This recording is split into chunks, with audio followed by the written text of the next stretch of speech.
Hi friends, welcome to నాటు వైద్యం.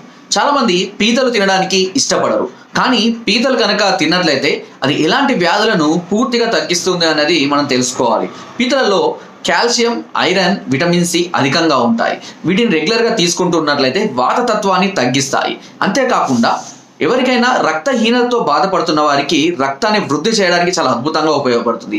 వీటిని తరచుగా తీసుకుంటూ ఉన్నట్లయితే నడుము నొప్పులు, కీళ్ళ నొప్పులు కూడా క్రమక్రమంగా తగ్గిపోవడం జరుగుతుంది. అంతేకాకుండా ఇది శరీరానికి అమితమైనటువంటి బలాన్ని ఇస్తుంది. ప్రోటీన్స్ అధికంగా ఉంటాయి కాబట్టి వీర వృద్ధిని కూడా చేయడానికి ఈ పీతల యొక్క మాంసం చాలా అద్భుతంగా పనిచేస్తుంది. కానీ చాలా మంది పీతలు వండుకోవడం చాలా కష్టమని, అవి రుచిగా ఉండవని, చేసుకోవడానికి చాలా ఇబ్బందిగా ఉంటుందని చాలా మంది అనుకుంటారు. కానీ ఫారిన్ కంట్రీలలో పీతల్ని చాలా ఇష్టంగా తింటారు. కారణం ఏంటి అంటే ఈ పీతల్ని తినడం వల్ల ముసలితనం అనేది త్వరగా దరిచేయదు అని వాళ్ళు చాలా దృఢంగా నమ్ముతారు.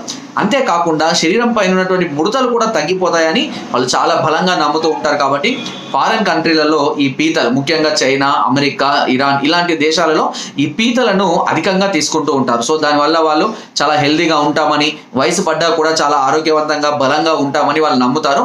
కాబట్టి మనం చూసినట్లయితే చాలా రకాల యూట్యూబ్ వీడియోస్లలో కూడా ఎక్కువగా వాళ్ళు దాన్ని ప్రిఫర్ చేస్తుంటారు. కానీ అవి చాలా పెద్ద సైజులో ఉంటాయి. అవి మనకు అంత పెద్ద సైజులో దొరకకపోయినా ఉన్న వాటిని ఎప్పుడైనా ఒకసారి తరచుగా మీరు ఒకసారి ట్రై చేయండి. కరెక్ట్ రెసిపీ కరెక్ట్గా వాడుకోవడం తెలిస్తే మాత్రం చాలా అద్భుతమైనటువంటి టేస్ట్ ఉంటుంది.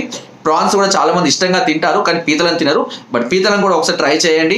దీనివల్ల కాల్షియం లోపం, ముఖ్యంగా ఎముకలు బలహీనంగా ఉన్నవారికి, రక్తహీనత ఉన్నవారికి ఇది చాలా అద్భుతంగా ఉపయోగపడుతుంది. దీనికన్నా రిచెస్ట్ మీకు ఎందులోనూ దొరకదు. ఓకేనా? అండ్ విటమిన్ సి కూడా లభిస్తుంది మనకి ఇందులోనే. సో ఇది వీడియో. మీరు ఎవరైనా సరే ప్రయత్నం చేయండి. దానివల్ల నష్టమేమి ఉండదు, తప్పేమి ఉండదు. ఒకసారి ప్రయత్నం అయితే చేయండి. ఇంకా ఏదైనా సలహాలు, సూచనలు కావాలంటే నాకు కామెంట్ ద్వారా తెలియజేయండి. అండ్ నా వీడియోస్ తప్పకుండా లైక్ చేయండి, షేర్ చేయండి అండ్ సబ్స్క్రైబ్ చేయడం మాత్రం అస్సలు మర్చిపోకండి. Thank you.